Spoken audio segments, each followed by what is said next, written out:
To introduce who else has just joined us, Mark Bartolomeo of Verizon. We can thank him for some of the noise, but we like it. Apologies for any inconvenience. It's not his personal fault, I can tell you. It's really, and really Mark, an honor to be here with Mark you this is morning. in charge of all Internet of Things stuff at Verizon, which has become a huge part of Verizon's strategy, as you will hear. Next to Mark is Jessica Federer, who's come all the way from Dusseldorf, where, although she is an American, as you'll clearly hear, but she's in charge of digital transformation at Bayer, which, like GE, is one of the world's largest companies.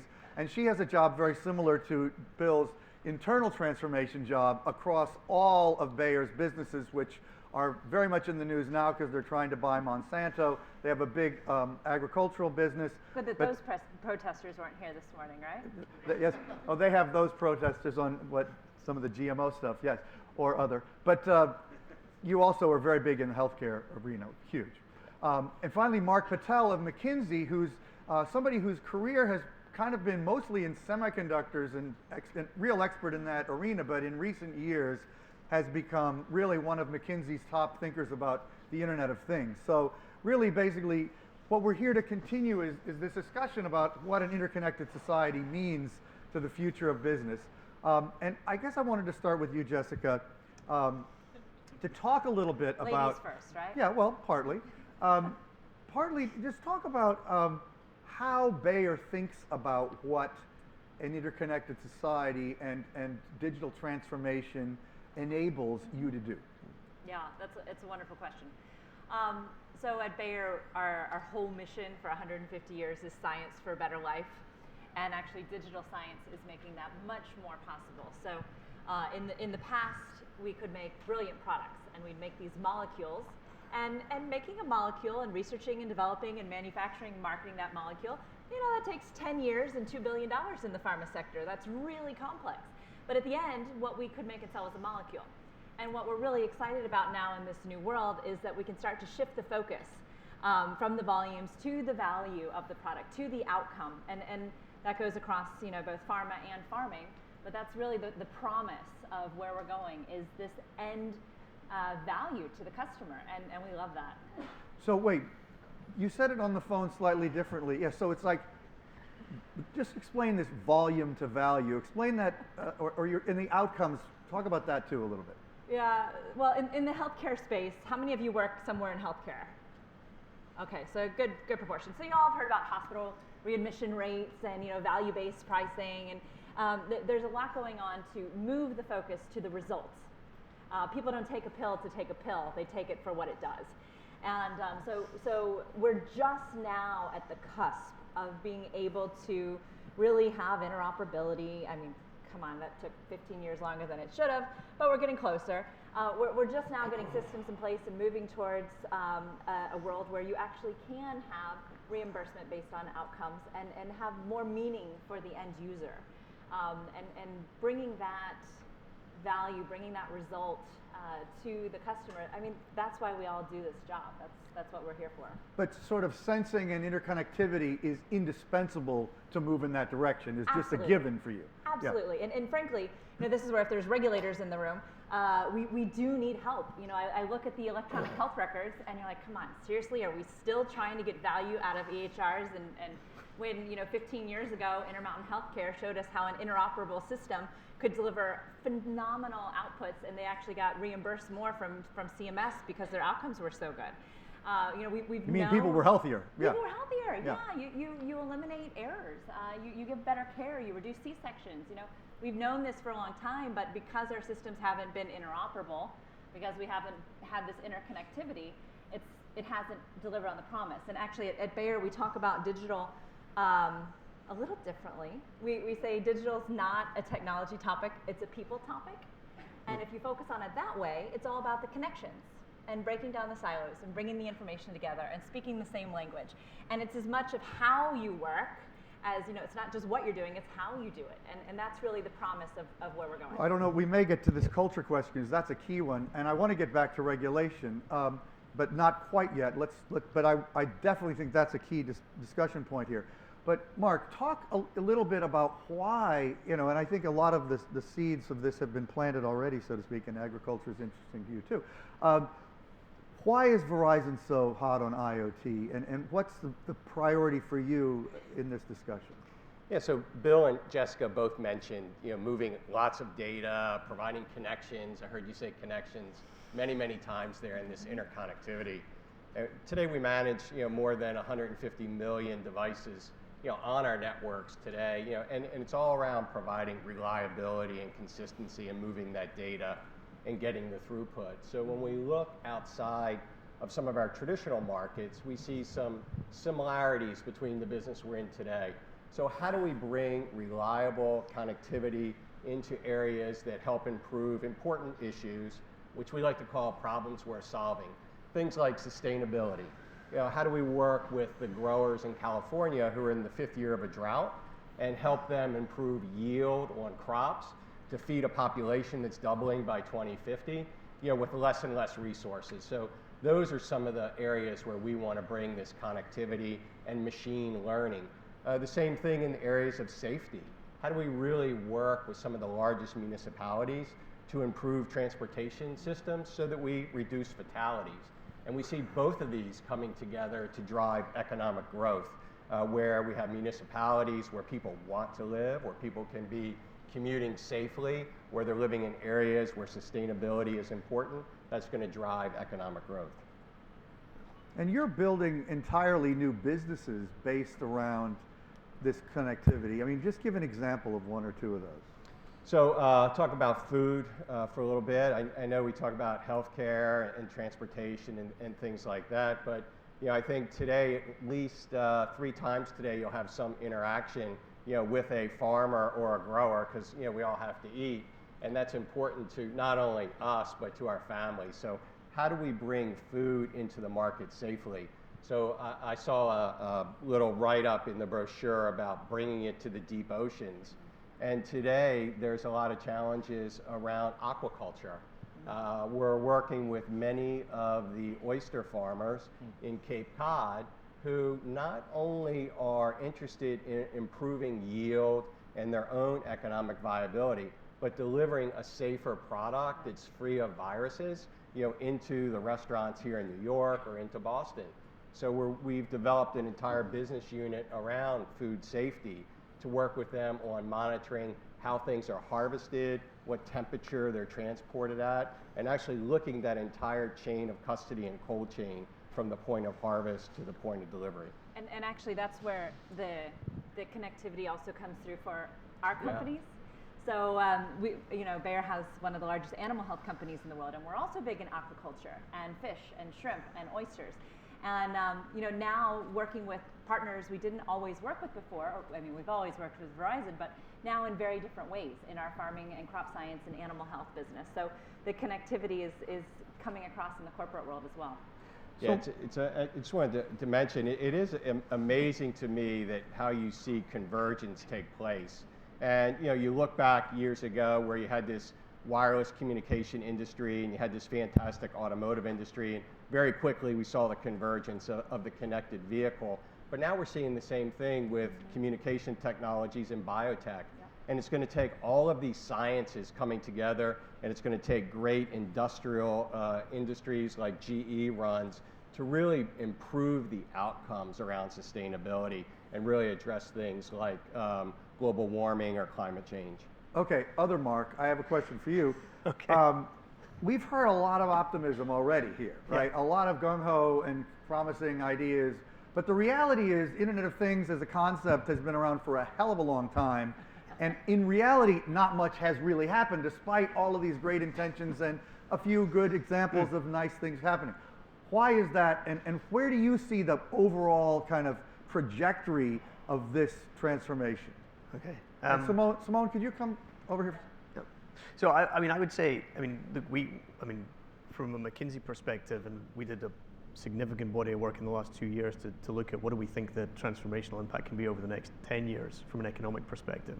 And we think the potential there is huge. We're talking trillions of dollars when we look out 2025 and beyond. So I would echo the sentiment of there's an enormous potential all around the themes that Bill was talking about in terms of productivity and then the societal benefits and the benefits that build on top of that.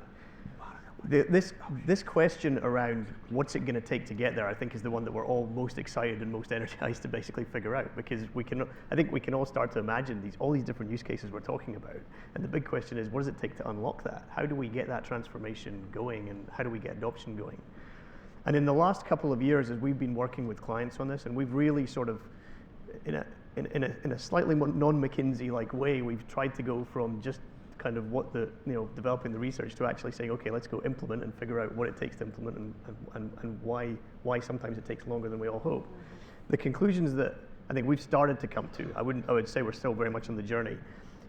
One of the themes that's coming out for me, and it's very much linked to some of the examples that Mark and Jessica and Bill talked about, is this theme of how you align in any system, in any business system or in any value chain, how you align all of the elements in order to drive the adoption. And if we all worked totally rationally as actors on a purely economic basis, then yes, the alignment would happen very quickly and we'd get these benefits. But we know it doesn't, because it's human, right? It's a human thing. And so I like Bill's jet engine example as a great example of why I think it's possible to move quickly in some realms, but harder in others. So in the jet engine example, a manufacturer who understands the product extremely well and who's designed it in a way where the sensor data is really part of the system, a single set of customers who also have a very clear incentive to optimize for the same outcomes, and just a business system that allows a limited set of actors to come together really quickly and actually get the benefits. And that, I mean, I think of it as that's an end-to-end system that you can really quickly align and get the benefit of the data getting generated, getting analyzed, and translated into value. If I think of a different system, and some of you in the audience might disagree with me on this one, but healthcare, that's a hard one to go after, because there's so many different actors and so many interests to align in order to get some of the outcomes, even when we can see the benefits. And yet so appealing as a place to tackle, because the inefficiencies are so vastly obvious. Right? Absolutely. By the way, move your mic a little bit up your shirt. Yeah, Because the combination of the mic and the accent is it might be, challenging. thank you. We love the honesty. There'll be an IoT solution for that. We love the accent, though. Bill, and after I ask Bill this question, I'm going to ask you what you think the barriers are and the opportunities. But when I know that you have a particular admiration that dovetails a lot with what you were saying before for Tesla and SpaceX, right? And explain why those two companies stand out for you in the economy as examples of what's possible that are really pointing in the right direction.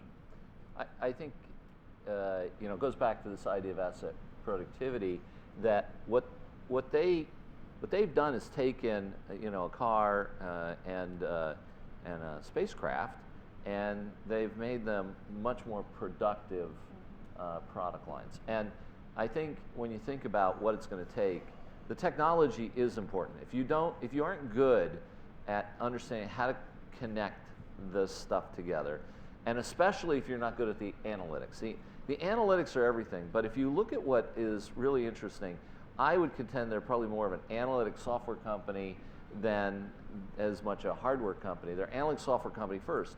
So to make a reusable rocket without the analytics and software is probably not possible. I'd contend it's not possible. Well, you couldn't land it on a barge, that's but for sure. The fact that you can do that is driven by the fact that they are building the world's best analytics to do that. So they are taking companies who've been in the business for a very long time, who haven't themselves been software-led, analytics-led, and I think that that's what you look at both those companies, they are. So if you just even think about the Tesla, some of the data I've seen says they don't always buy it because it's electric. They buy it because of the fact that it's upgradable consistently. And even now, if you own one, you can get it self-driving features, and you didn't have to go buy a new car. And so the idea of this software-led, environment, the way you build your products, we think is going to be a center point. And again, I think IoT is less important than analytics. Whoever has the best analytics is going to win. Okay. Is what I believe. By the way, we have water over here on our one table if anybody wants it. In fact, pass it down just in case anybody wants it. I know we're big on We'll logistics. throw it at you. We're learning to use the Thank you. ecosystem of this space, by the way. But I want to, before I move to Mark, the other Mark, the first Mark, You said something related to that when we were talking about Amazon, and I think Amazon came up in the conversations with most of the speakers today, all day, Amazon came up in some fashion. But the thing that I found intriguing about your remark about Amazon was your connection to Jeff Bezos' ownership of his own space company Yeah. that you thought was significant, which is not something that people generally associate with the other miraculous things that Amazon is achieving. So explain why you think that's significant. Look, I think there are three markets that people play in broadly in this cloud IoT space. One is a consumer, and you know who the winners are in the consumer space. And I always follow the Amazon money. is one. You follow the money. Who makes money from consumers? You know, it's Apple and Alibaba and Amazon. And then if you go to the enterprise space, we see a shift on our ERP systems to be, and we all know we see Salesforce. We see ourselves moving more and more to the Microsoft Azure cloud to help our enterprise capability. But interestingly, Amazon is the only enterprise player that is both consumer and enterprise and doing well in both, right?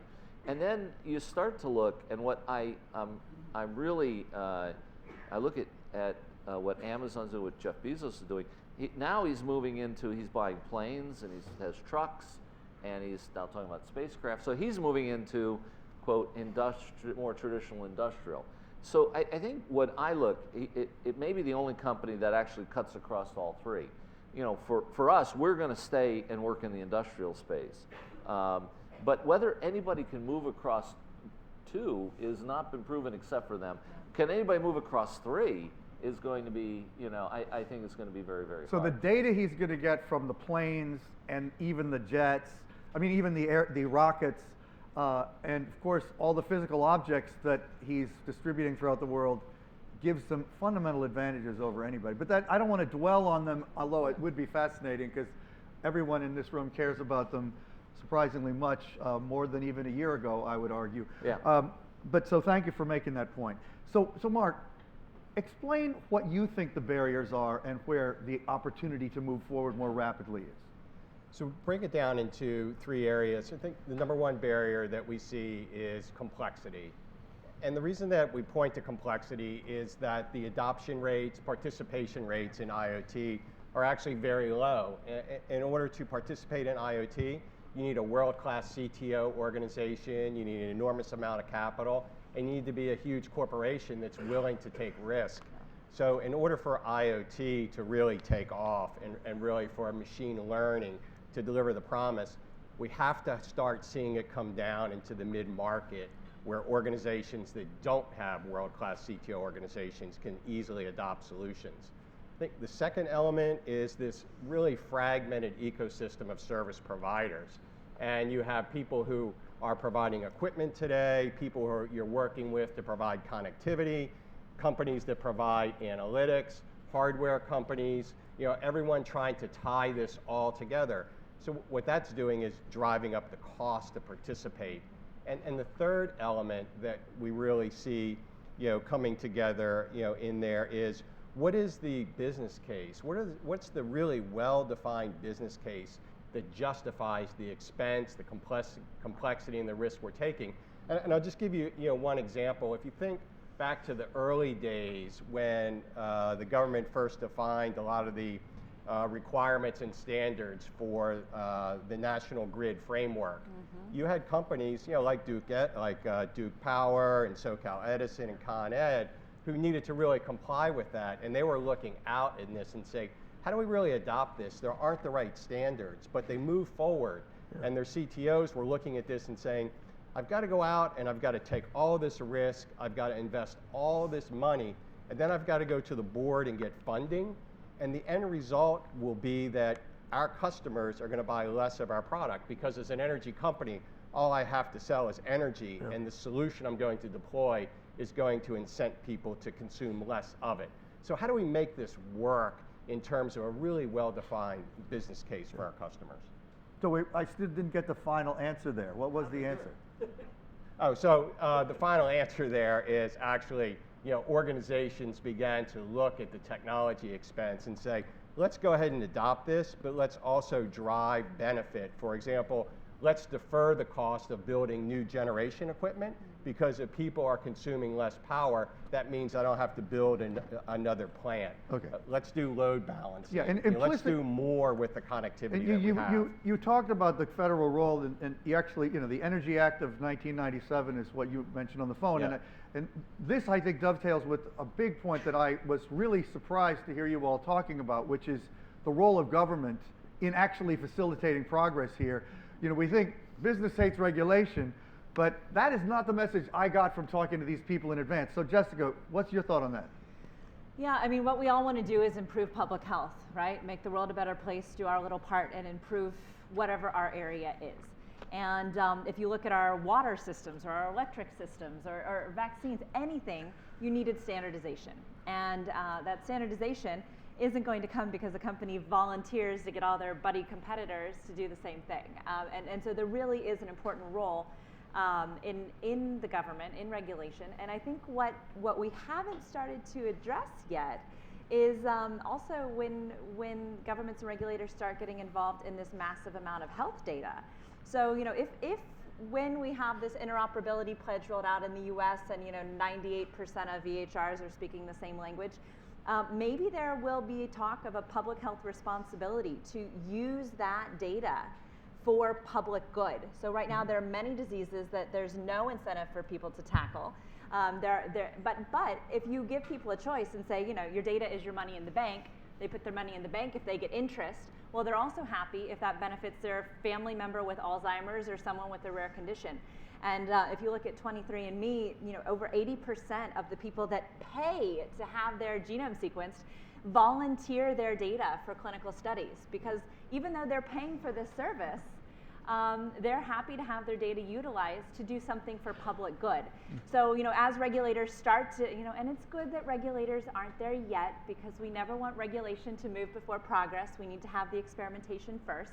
But there is a point at which you have to say, look, guys, speak the same language, use the same system, use the same electric grid or plumbing or, there's train systems. There's so many things where we could really benefit for overall society. Yeah, we don't want government to stipulate how you define progress, but we do need some prods towards collective action. Well, the investment is so large, and as you were just saying, industries aren't going to invest in something if they're not sure that framework is the one that's going to stick. Yeah, no, but Mark, if you say this is a framework, we'll all invest. You've been nodding over there. What are you thinking? So I may or may not be as far on the spectrum in terms of we need to regulate. I don't think anyone on the panel is saying that. No, I'm not saying. I'm just saying it's very helpful. But for I think progress. I agree. I think the language around prodding is definitely helpful. If I use the 23andMe example, I think it's a great one. I think there's a belief here that there's also an element of the more data we expose, the more willingness there'll be from both an individual and a corporate and an organizational perspective to then contribute data. Yep. And we come across a lot of the time this question around who owns the data, who's going to own the data, how is that going to impact and drive either adoption or slow down adoption. I'd argue that the business value or the societal value is what's going to unlock how we manage the data and how willing folks are to use the data. And to change the conversation from who owns the Exactly. data to who has the best algorithm to make that data useful. Who's going to get the most value out of it? Exactly. Yeah. That's what we want. Yeah. Yeah, so I think the standards are a very important part of driving adoption and getting more investment in the marketplace. And David, you mentioned the Energy Act of 1997. Prior to that, the electric industry was not really progressing on defining the standards for a national grid framework, which is very important to all of us. But once the standards were defined, they came together, they made the investments, and you've really seen the impact of how the national grid has really expanded and transformed the way people are consuming energy in the US. Saw the similar thing with the Railroad Safety Act of 2005, which really defined the standards for positive train control. And as soon as that was defined, you had all 5 of the Class 1 freight carriers, CSX, Burlington Northern Santa Fe, and others, come together and define how they were going to manage the railroad network, how they're going to be able to run these in an unattended mode, how they're going to improve safety on the tracks and move freight even more efficiently.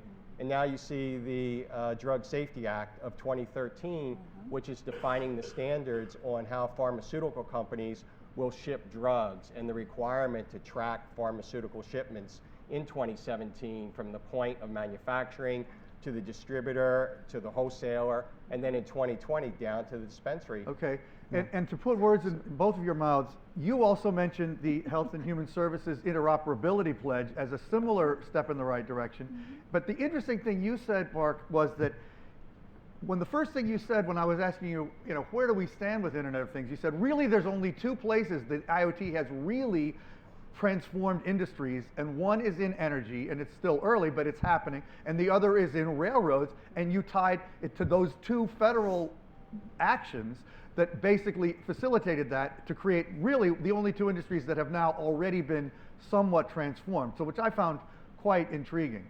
Anyway, to put words in your mouth. That's right. No, that's exactly right. So it comes down to, in order for things to scale, you really do need interoperability. You need to remove these walled gardens, and in order to do that, there has to be common standards. And I think the government does play an important role in helping define the standards. But we can also learn from what other countries are doing quite a bit here. So China recently gave their complete track and trace contract to Alibaba.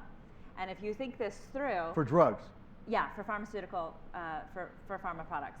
And so if you think it through, they're getting all the data from manufacturing to distribution to point of sale to when you scan it to see if it's counterfeit or not. And it says, hi, welcome to the support group for your medication. Here's your reminders, and here's everything. And if you play that through a couple of years, you know that we will be negotiating drug prices directly with Alibaba because they will own all the data, and then it changes the industry dramatically. Now, fortunately in China, enough people had a problem with that monopoly approach that there were some lawsuits, and now they're bringing in other players. But that was one move that would have dramatically changed that entire business for us. Wow, I hadn't even heard that story. What were you going to say, Bill? I would say that I think standards are important, but I have to say I think the bigger concern and take the word techonomy. Look, I think right now we like that word. We all love that word. Thank you. Data is water rights to the valley. If you don't have data, you have nothing. Yep. Now, without great analytics to compete on, you can't win. But the reality right now is that around the world, there are trade barriers being put up around data. There's data sovereignty regulations. You have all the standards in the world, and it will be meaningless unless we have a level playing field to be able to build and ship products globally that allow us to create these kind of systems.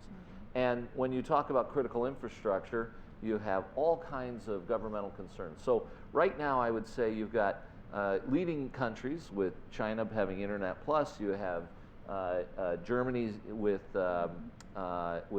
what they're doing at what Industry 4.0, and you look in the U.S. and we aren't even having a policy. Those are national data. Government-driven policies. Yeah. And I think the only thing I'll say is that it's interesting if you look at the TPP that was just negotiated with the Asia Pac countries. That actually is the first time it's being addressed in terms of data governance. But there are so many exceptions to the rule as to be not very useful. And the TTIP, which is being negotiated with Europe, doesn't even address this. And yet you have the European Union and folks like Germany figuring out their own policies. If we don't have some way to be able to open the borders on data and work effectively within some limitations and regulations, we're going to find the technology is going to slow down, trade's going to slow down, and we're going to take a step back. That's very tweetable, by the way. Do you think that we really then need a U.S. government, essentially industrial policy to push in this direction? I don't think, to use a loaded phrase? I would say I would say we need I'm not sure that an industrial policy would be the right way to describe it. Look, I think we have to make some very core decisions about data sovereignty and what we want in our country and what we want outside, so that the ability to conduct digital trade occurs. I don't call that industrial policy. I think that we have to have a policy around, the fact is automation is occurring, and that will impact some jobs. But right now there's 5.6 million high-tech, high-paying jobs that go wanting. You got to cry if you're in the U.S. that there's that many jobs going wanting because the skill sets are not there, and yet we worry about jobs. 5.3 million? 5.6 5.6 million jobs that are unfilled? Unfilled. So wow, that's a bigger figure than I've heard. So then, what's our policy about when we have to have a policy about the visas, the work visas, and you got to have a policy about how are you going to encourage that? And I think these are the kinds of policies that have to be conducted from a digital economy standpoint to be able to operate in this kind of new world. Because if you don't, you'll be locked out of the trade. You won't have the skill sets to be able to deliver. And I don't think that you can function and win as your country's economy. And this is true. The U.S., Europe, China, anywhere has to think these things. So through. the summary concern is you are really worried about U.S. competitiveness if we don't address this. I would say, yeah, I am. I feel that this is a key topic. And look, right now we're having this panel because there are things called chief digital officers getting created without so business is starting to move in this direction. Do we have the right regulations? And while I agree with Mark, the kinds of regulations you saw led to the enactment of really, helping to move things forward. The question is, are we, I just look at the dates on those, and that makes me want to cry. How long ago these things 1997, yeah. But actually, the U.S. is not as restrictive as other countries right now when it comes to data privacy law or data law. So, I'd actually say the U.S. is okay. What worries me more than that is even something we touched on last night, which is education. If we're talking about digital transformation, IoT in the future, and one of the big topics, which I know we'll address a little bit later today, but that is close to all of our hearts, is the education component. We're talking about a world in which the children that are being educated today are not prepared to compete. And that's something that's even more challenging than anything else we talk about is what are we doing with education here? And that's something that really will change the economy and drive the policy and drive the business. Okay, and that is a key point. I'm glad you mentioned it. And we don't even want to get into what could happen with trade if other things could happen. But did anybody get what I was talking about? But anyway, it doesn't matter. I want to hear from you all. Who has a question or a comment? Because really anything is fair game. Stephen, identify yourself really fast and take the mic. Quick, take the mic to him. Thank you. If the mic works. Stephen Sprague from Rivets. My question is founded around an observation I've been working with for a long time has been that Internet of Things is a shift to a device identity architecture of the network, and that encrypted messaging is really critical to this global infrastructure. It's interesting right now in a regulatory context, we're actually completely backwards from a government perspective and even understanding. So I'd like to ask the panel the question of, A, do you agree we're transitioning off of ports and to a device identity architecture network with messaging? And then how do we communicate that? Because today we don't have that conversation of a change in the network architecture. So government regulators are upside down right now. So you're really saying, why aren't we putting security more at the center of this whole discussion? The internet is over. Yeah. We're moving to a device identity-centric network, like a cellular network with SIMs. Yeah. No more ports, no more LAN. That shift proclaims encrypted channels and encrypted messages. Okay. And today we're pushing against that as opposed to I think that's a good thing for McKinsey to address. That's the kind of thing you guys are supposed to know about. All right, Mark, you're in the hot seat. Thanks.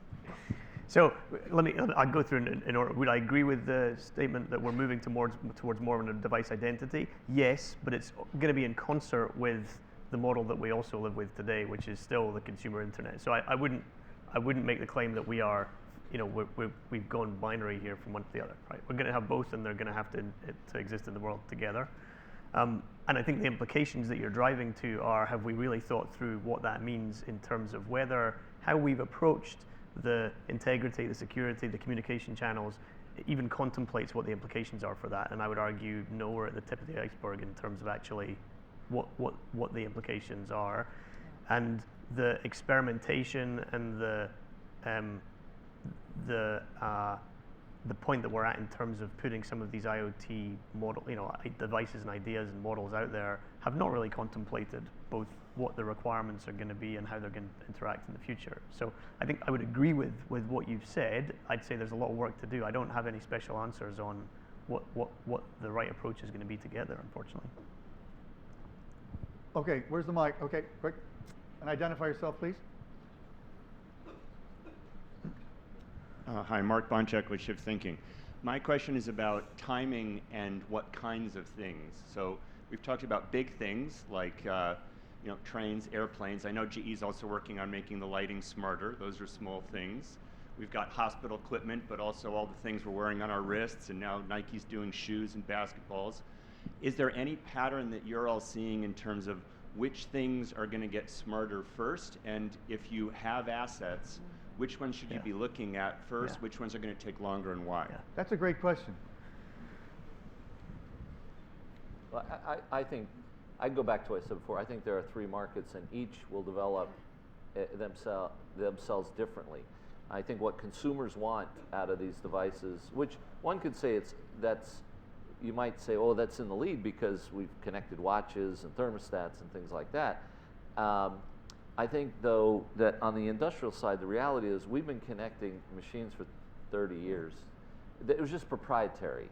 And what we're moving is from proprietary into this more open, where we take advantage of the underpinning technology that came out of the consumer and apply it in there. So I think it's really a shift that's going on to connect in the industrial space. I would say this, that I look at all the industries and they're all moving equally fast.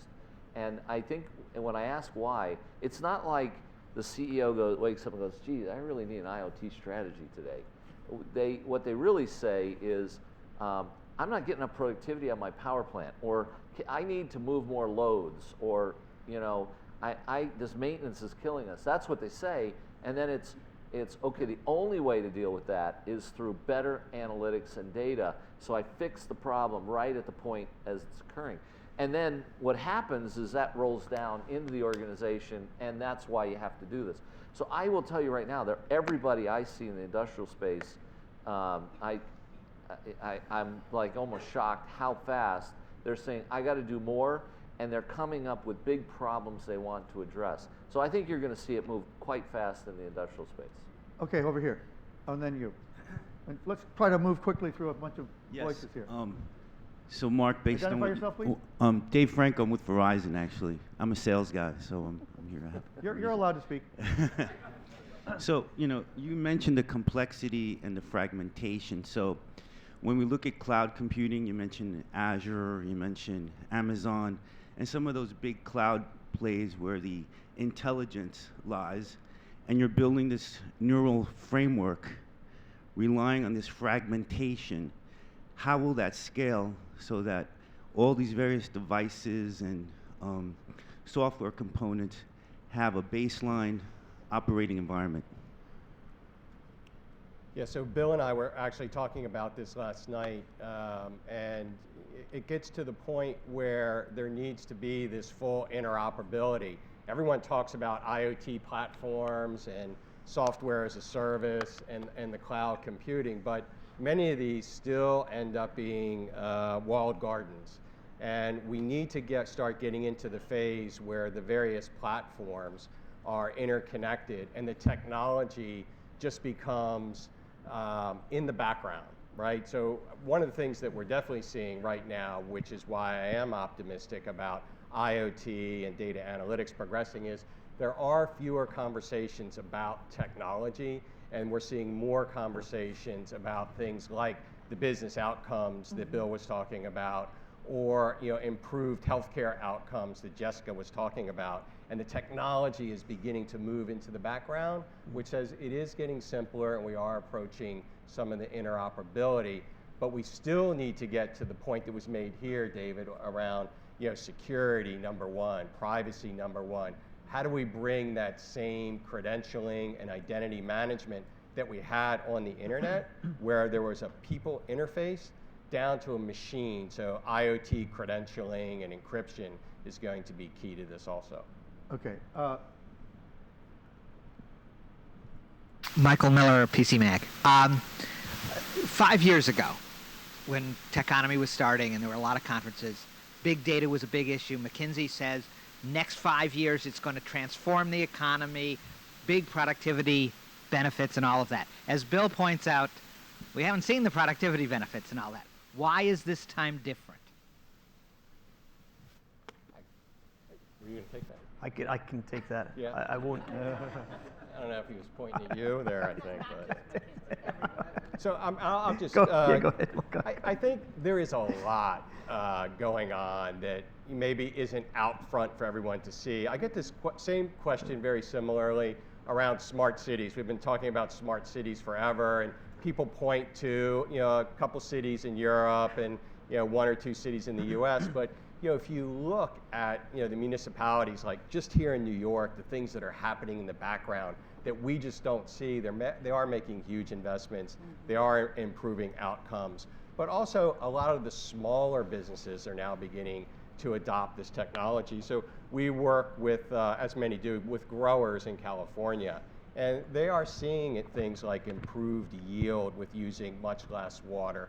And then you see big macro issues where in 1975, the average yield per acre was something like 25 bushels of corn per acre. And today, it's more than 100 bushels of corn per acre with 50% less water. So those are some of the things. That's a nationwide statistic? That's a nationwide statistic. And those are some of the things that we've seen where people are using data more effectively, and they're saying, I need to use the resources to the best of the ability to get the yield that I need. And I think those are the things maybe that aren't out front, being covered. Okay, I want to get a couple more voices on the table. I see you over there, and then you, and we're going to have to wrap fairly soon. Yes, this guy, and then over here, and then I did see a hand somewhere in this vicinity. Yes, Diane. Thank you. My name is Clayton Banks from Silicon Harlem. I had two quick things. It seems to me that IoT is dependent on two really critical things. Broadband, and of course, from a consumer's perspective, the type of things they're going to buy. So we saw a digital divide when the internet came out, and all of us exploded when we started to close that gap. Internet of Things has the potential to create another digital divide because of the affordability. So particularly Bayer and Verizon, I would love to hear your perspectives on how you're dealing with those two realities. Great question. Thank you for that one. You want to start? Go ahead. So is specifically your question, maybe say it one more time. I think there's a corporate responsibility to think about affordability of new technologies, of where we're going. And I think that there's a critical nature behind broadband, which Verizon will probably speak to a little bit more. But when you talk about your purchase of agriculture, for example, and some of the new products that you're coming out with, my question is, there's people that don't even have broadband right now. There's people that are suffering from a variety of other sort of social issues. Doesn't mean they can't benefit from IoT, but it's incumbent on the corporations to figure out how do we make this accessible to a senior citizen, to somebody who's below the poverty line. That's why we have that big argument about 99%. You'll be much more successful when 99% of people can have access. Well, and we'll be much more successful when people actually understand the medicines that we make. I mean, right now we put $2 billion in 10 years into making a medicine, and you give it to someone and they don't take it, and they don't know why it's important to take it as prescribed or with or without different things. So I think education is one of the big things. For Bayer, since we make molecules, it's harder to talk about the connectivity. So we do a lot around education in all the countries that we're in, and a lot of philanthropic work. But probably what's more interesting is more the macro level of how we're using technology to deliver more value. Because at the end of the day, what you care about is what's the result for you and for your family. You don't care how cool the molecule is and how great the packaging is. And we do, of course, I mean, our industry exists in the pharmaceutical world because of volunteers. And many people don't realize that for our phase 1 clinical trials, the first in man, at least at Bayer, those are Bayer employees that volunteer to take those first. And then, phase 2, phase 3, our whole industry is because of people that volunteer to be in clinical trials. So we take that corporate responsibility very seriously because we know we exist and we're successful because of the gift of someone else. But that doesn't touch the connectivity part. Maybe I'll turn to Mark for that. Yes. We got to move quickly here. So take that responsibility very seriously. We saw what transportation systems did in downtown markets to create a divide on how people can get to work, and social development and economic development in those municipalities between the haves and the have-nots. Broadband is something that we are pushing more and more across the U.S. right now. So on a wireless basis, we're covering about 98% of the population. We've reduced the cost of delivering that service and the end cost to the consumer, by about 80% over the past 8 years. But that's still not good enough because there are people that still can't afford that. So we do have programs where we go into neighborhoods and provide that as a free service or a highly subsidized service. We work with a program in Houston called Pecan Street, where we work on providing broadband into those communities, into those schools. We work in Baltimore with some other programs through the Verizon Foundation. And then by next year, when we begin delivering 5G as a commercial product, that will actually allow us to deliver broadband even more pervasively as really what we see as almost wireless fiber into the home, which will be a very affordable asset available nationwide. But just want to add, it's not necessarily the broadband, because I was in Mongolia a couple years ago, and my brother was working there. We went out to the Gobi Desert, and you're like in the middle of nowhere. There's not even toilets. You're really in the middle of nowhere, and yet there are solar panels on the top of the Gur tents where they're actually charging their mobile phones and using that to get information and read about how to care for their kids and their goats. So what you're really seeing now is this through connectivity, through the mobile phones. I mean, I often like to say that the mobile phone is the new toilet, because the toilet had the biggest impact on our society and our economy. If for bang for your buck, investing in modern sanitation gives you the best bang for your buck. The only thing better is education. And education now is widely accessible